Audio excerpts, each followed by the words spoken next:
کتاب ہے جس میں تم یہ پڑھتے ہو کہ تمہارے لیے آخرت میں یقیناً وہی ہوگا جو تم پسند کرو گے. یعنی آخرت کی گارنٹی کا کوئی پروف ہے تمہارے پاس؟ کوئی آسمانی کتاب، کوئی آیات، یا تمہارے پاس ہمارے ذمے کوئی حلفیہ عہد ہیں جو قیامت کے دن تک جا پہنچنے والے ہیں کہ تمہارے لیے یقیناً وہی ہوگا جو تم فیصلہ کرو گے؟ ان سے پوچھ ان میں سے کون اس کا ضامن ہے، یا ان کے کوئی شریک ہیں تو وہ اپنے شریک لے آئیں اگر وہ سچے ہیں. جس دن پنڈلی کھولی جائے گی. اب یہ الفاظ بالکل واضح ہیں. بعض لوگ اس کی بھی تعویلات کرتے ہیں جس کی قطعاً ضرورت نہیں ہے. یہ اللہ کی صفت ہے. اللہ عز و جل اپنی ساق مبارک سے پردہ ہٹائے گا، ساری مخلوقات سجدے میں گر جائیں گے. وَيُدْعَوْنَ إِلَى السُّجُودِ، اور وہ سجدے کی طرف بلائے جائیں گے تو وہ طاقت نہیں رکھیں گے. یعنی جو سجدہ کرنے والے نہیں ہوں گے، رب کی فرما برداری سے اعراض کرنے والے ہوں گے، انہیں سجدے کی توفیق ہی نہیں ملے گی. ان کی نگاہیں نیچی ہوں گی، ذلت انہیں گھیرے ہوئے ہوگی، حالانکہ انہیں سجدے کی طرف بلایا جاتا تھا جبکہ وہ صحیح سالم تھے. بس چھوڑ مجھے اور اس کو جو اس بات کو جھٹلاتا ہے. ہم ضرور انہیں آہستہ آہستہ ہلاکت کی طرف اس طرح سے لے جائیں گے کہ وہ نہیں جانیں گے، اور میں انہیں مہلت دوں گا. یقیناً میری خفیہ تدبیر بہت مضبوط ہے. یا تو ان سے کوئی مزدوری طلب کرتا ہے کہ وہ تاوان سے بوجھل ہیں، یا ان کے پاس غیب کا علم ہے تو وہ لکھتے جاتے ہیں. بس اپنے رب کے فیصلے تک صبر کر اور مچھلی والے کی طرح نہ ہو. یونس علیہ السلام اللہ کے حکم کا انتظار کیے بغیر بستی چھوڑ کر چلے گئے تھے. پھر جب مچھلی کے پیٹ تک پہنچے تو اس نے پکارا، اذ نادا وہو مکظوم، اس حال میں کہ وہ غم سے بھرا ہوا تھا. اگر یہ نہ ہوتا کہ اسے اس کے رب کی نعمت نے سنبھال لیا تو یقیناً وہ چٹیل زمین پر اس حال میں پھینکا جاتا کہ وہ مذمت کیا ہوا ہوتا. پھر اس کے رب نے اسے چن لیا. بعض لوگ انبیاء کی غلطیوں کو بہت ہائی لائٹ کرتے ہیں کہ اس سے تو یہ غلطی ہوئی، وہ اولو العزم نہیں ہو سکتا، اس سے یہ ہوئی اس لیے وہ برگزیدہ نہیں ہے، اس سے، حالانکہ اس کی قطعاً ضرورت نہیں ہے. جبکہ اللہ عز و جل نے ان کی غلطیوں کے بعد فرما دیا فَاجْتَبَاهُ، تو پھر اس کے رب نے اسے چن لیا. فَجَعَلَهُ، بس اسے نیکوں میں شامل کر دیا. اور وہ لوگ جنہوں نے کفر کیا، یقیناً قریب ہے کہ تجھے اپنی نظروں سے گھور گھور کر ضرور ہی پھسلا دیں جب وہ ذکر کو سنتے ہیں اور کہتے ہیں کہ یقیناً یہ تو دیوانہ ہے. بعض مفسرین اس آیت کا غلط مطلب اور غلط استدلال نکالتے ہیں. وہ کہتے ہیں کہ وہ گھور گھور کر دیکھتے تھے تو نظر لگ جاتی تھی. حالانکہ گھور کر دیکھنا خوش اور حیران اور حسرت کی نگاہ ہوتی ہے. یعنی اگر کوئی کسی چیز کو پسند کر رہا ہو، خوبصورت سمجھ رہا ہو، اچھا سمجھ رہا ہو تو پھر نظر لگتی ہے. جبکہ وہ تو غصے اور انکار اور تکفیر سے دیکھتے تھے، اور اس لیے دیکھتے تھے تاکہ آپ صلی اللہ علیہ وسلم اپنے موقف سے پھر جائیں. لَيُزْلِقُونَكَ، یعنی آپ اپنے موقف سے پھر جائیں اور ہلاک ہو جائیں. اس نظر سے دیکھتے تھے. ایک تو غلط مطلب کیا جاتا ہے، پھر غلط استدلال یہ کہ اسے نظر کے علاج کے طور پر ایز اے وظیفہ لوگوں کو بتاتے ہیں کہ یہ آیت نظر کے علاج کے لیے اتنی بار پڑھیں تو نظر نہیں لگتی یا نظر والا ٹھیک ہو جاتا ہے. ایسی کوئی تفسیر اس آیت سے متعلق رسول اللہ صلی اللہ علیہ وسلم سے یا ایسا کوئی وظیفہ رسول اللہ صلی اللہ علیہ وسلم سے ہرگز ثابت نہیں ہے. یہ آیات کو اپنی مرضی سے پھیرنے والی بات ہے. وَمَا هُوَ إِلَّا ذِكْرٌ لِّلْعَالَمِينَ، حالانکہ وہ تمام جہانوں کے لیے نصیحت کے علاوہ کچھ بھی نہیں. تو آیات کے معنی و مراد وہی ہوتے ہیں جو قرآن و حدیث میں بتائے جائیں. اپنی طرف سے طریقے نکالنے کی ضرورت نہیں ہے، جبکہ قرآن نصیحت کی کتاب ہے، اپنی طرف سے وظیفے کی نہیں کہ جیسے چاہیں جس آیت کا جو فعل نکالیں، جو وظیفے بنائیں. العیاذ باللہ. سورۃ الحاقہ، یہ سورت اپنے نام ہی سے شروع ہوتی ہے اور یہ قیامت کے ناموں میں سے ایک نام ہے. الحاقہ. 2 رکوع ہیں جن میں 2 بڑے مضامین ذکر کیے. پہلے رکوع میں قیامت کی ہولناکیوں کا ذکر کیا اور بطور مثال ہلاک شدہ اقوام کا ذکر کیا. دوسرے رکوع میں اللہ تعالیٰ نے خود قسم اٹھا کر کفار کے الزامات کی تردید کی کہ قرآن جبریل امین کے ذریعے نازل ہوا، نہ کسی شاعر کا کلام ہے، نہ کسی کاہن کی گفتگو، اسے صرف رب العالمین نے خود نازل کیا. یہ ہر طرح کی مداخلت سے پاک ہے، اس حد تک پاک کہ اگر محمد صلی اللہ علیہ وسلم اپنی طرف سے اس میں کوئی بات شامل کرتے تو ان کا بھی دایاں ہاتھ تک کاٹ دیا جاتا اور کوئی بچانے والا نہ ہوتا. قرآن تو بس پرہیزگاروں کے لیے نصیحت ہے اور کفار کے لیے ہلاکت اور افسوس کے سوا کچھ نہیں. مکی صورت ہے. بسم اللہ الرحمن الرحیم. الحاقہ، وہ ہو کر رہنے والی، کیا ہے وہ ہو کر رہنے والی؟ اور تجھے کس چیز نے معلوم کرا دیا کہ وہ ہو کر رہنے والی کیا ہے؟ سمود اور عاد نے اس کھٹکھٹانے والی قیامت کو جھٹلا دیا، سو جو سمود تھے وہ حد سے بڑی ہوئی آواز کے ساتھ ہلاک کر دیے گئے، اور جو عاد تھے وہ سخت ٹھنڈی تند و تیز آندھی کے ساتھ ہلاک کر دیے گئے، جو قابو سے باہر ہونے والی تھی۔ اس نے اسے ان پر 7 راتیں اور 8 دن مسلسل چلائے رکھا، سو تو ان لوگوں کو اس میں اس طرح زمین پر گرے ہوئے دیکھے گا جیسے وہ گری ہوئی کھجوروں کے تنے ہوں۔ تو کیا تو ان کا کوئی بھی باقی رہنے والا دیکھتا ہے؟ اور فرعون نے اور اس سے پہلے لوگوں نے اور الٹ جانے والی بستیوں نے گناہ کا ارتکاب کیا، بس انہوں نے اپنے رب کے رسول کی نافرمانی کی تو اس نے انہیں ایک سخت گرفت میں پکڑ لیا۔ بلا شبہ ہم نے ہی جب پانی حد سے تجاوز کر گیا تمہیں کشتی میں سوار کیا، یعنی طوفان نوح کے بعد، تاکہ ہم اسے تمہارے لیے ایک یاد دہانی بنا دیں اور یاد رکھنے والا کان اسے یاد رکھے۔ بس جب سور میں پھونکا جائے گا ایک بار پھونکنا، اور زمین اور پہاڑوں کو اٹھایا جائے گا، بس دونوں ٹکرا دیے جائیں گے، ایک بار ٹکرا دینا تو اس دن ہونے والی ہو جائے گی، اور آسمان پھٹ جائے گا، بس وہ اس دن کمزور ہوگا، اور فرشتے اس کے کناروں پر ہوں گے، اور تیرے رب کا عرش اس دن 8 فرشتے اپنے اوپر اٹھائے ہوئے ہوں گے۔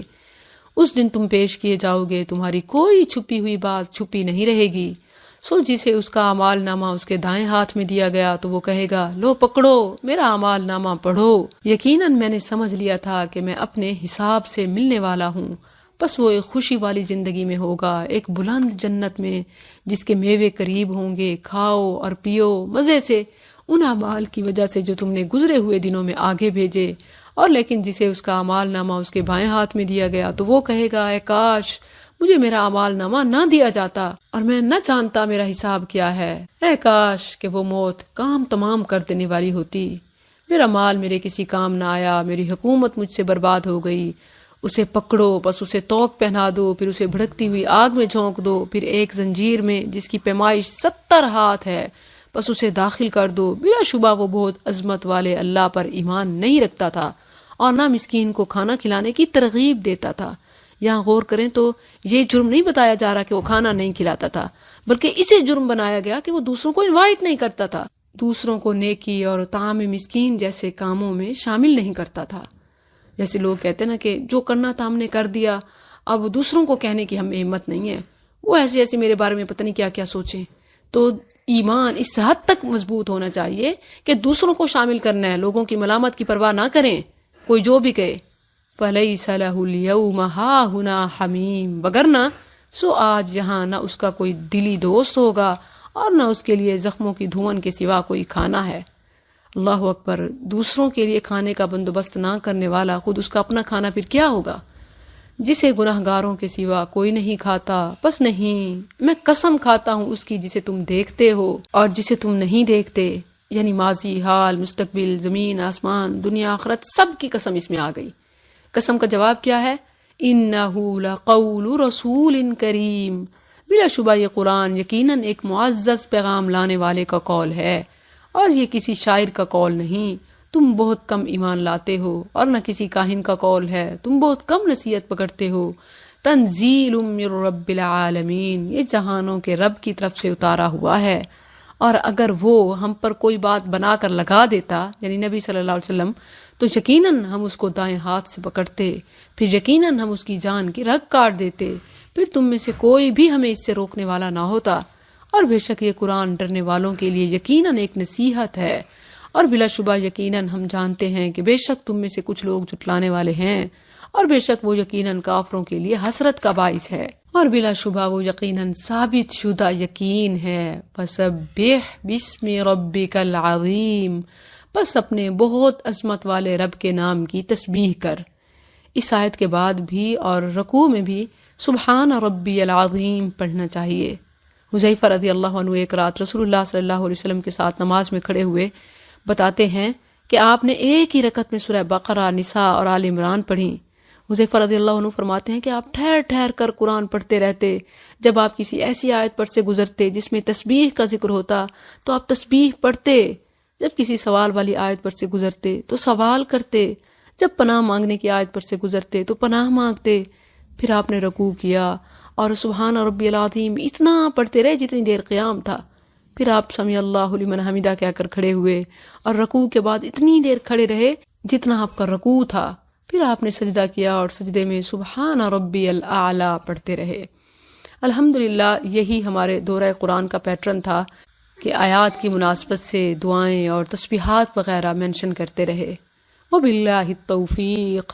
اور اس سے ہم استقامت کا سوال کرتے ہیں. سورۃ المعارج، اس سورت کا نام اس کی تیسری آیت من اللہ ذی المعارج سے لیا گیا ہے. مکی سورت ہے. اس سورت کی ابتدا اس بات سے کی جا رہی ہے کہ کفار مکہ عذاب کا مطالبہ کرتے ہیں. عذاب تو ہر صورت نازل ہوگا، لیکن وہ اس اللہ کی طرف سے ہے جو ان کی باتوں کی وجہ سے، چیلنج کی وجہ سے کسی اشتعال میں نہیں آتا، بلکہ وہ اعلیٰ ظرف والا اور اپنے وعدوں کے مطابق لانے والا ہے. بسم اللہ الرحمن الرحیم. ایک سوال کرنے والے نے اس عذاب کے متعلق سوال کیا جو واقع ہونے والا ہے. کافروں پر اسے کوئی ہٹانے والا نہیں، اللہ کی طرف سے جو سیڑھیوں والا ہے، یعنی عرش پر کہ جس تک پہنچتے ہوئے بہت سیڑھیاں ہیں، آسمان اور ان کی سیڑھیاں اور دروازے، اور پھر اللہ عز و جل کے ظرف کی بلندی اور اس کے فیصلوں کی مضبوطی، تمام اس میں شامل ہیں. فرشتے اور روح اس کی طرف چڑھتے ہیں. روح سے مراد روح الامین جبریل علیہ السلام بھی ہیں، اور روح سے مراد مومنوں کی ارواح بھی ہیں کہ جب وہ فوت ہو جاتے ہیں تو فرشتے ان کی ارواح کو آسمان کی طرف لے جاتے ہیں. فی یومن، وہ عذاب ایک ایسے دن میں ہوگا جس کا اندازہ 50,000 سال ہے. بس تو صبر کر، بہت اچھا صبر، بے شک وہ اسے دور خیال کر رہے ہیں اور ہم اسے قریب دیکھ رہے ہیں. جس دن آسمان پگھلے ہوئے تانبے کی طرح ہو جائے گا اور پہاڑ رنگین اون کی طرح ہو جائیں گے، اور کوئی دلی دوست کسی دلی دوست کو نہیں پوچھے گا، حالانکہ وہ انہیں دکھائے جا رہے ہوں گے. مجرم چاہے گا کاش کہ اس دن کے عذاب سے بچنے کے لیے فدیے میں دے دے اپنے بیٹوں کو اور اپنی بیوی اور اپنے بھائی کو اور اپنے خاندان کو جو اسے جگہ دیا کرتا تھا، اور ان تمام لوگوں کو جو زمین میں ہیں، پھر اپنے آپ کو بچا لے. ہرگز نہیں، یقیناً وہ جہنم میں ایک شعلہ مارنے والی آگ ہے، منہ اور سر کی کھال کو اتار کھینچنے والی ہے. وہ ہر اس شخص کو پکارے گی جس نے پیٹھ پھیری اور منہ موڑا اور مال جمع کیا اور اسے بند رکھا. بلا شبہ انسان بہت بے صبرا ہے.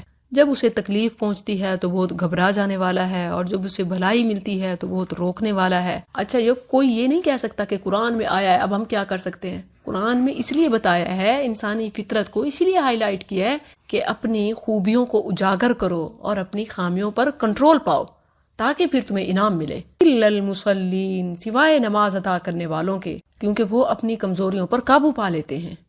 الذین هم علی صلاتہم دائمون، وہ جو اپنی نماز پر ہمیشگی کرنے والے ہیں، اور وہ جن کے مالوں میں ایک مقرر حصہ ہے سوال کرنے والوں کے لیے اور اس کے لیے جسے نہیں دیا جاتا، اور وہ جو جزا کے دن کو سچا مانتے ہیں، اور وہ جو اپنے رب کے عذاب سے ڈرنے والے ہیں. یقیناً ان کے رب کا عذاب ایسا ہے جس سے بے خوف نہیں ہوا جا سکتا. اور وہ جو اپنی شرمگاہوں کی حفاظت کرنے والے ہیں مگر اپنی بیویوں پر یا جس کے مالک ان کے دائیں ہاتھ ہیں، تو یقیناً وہ ملامت کیے ہوئے نہیں. پھر جو اس کے علاوہ کوئی راستہ ڈھونڈے تو وہی حد سے گزرنے والے ہیں.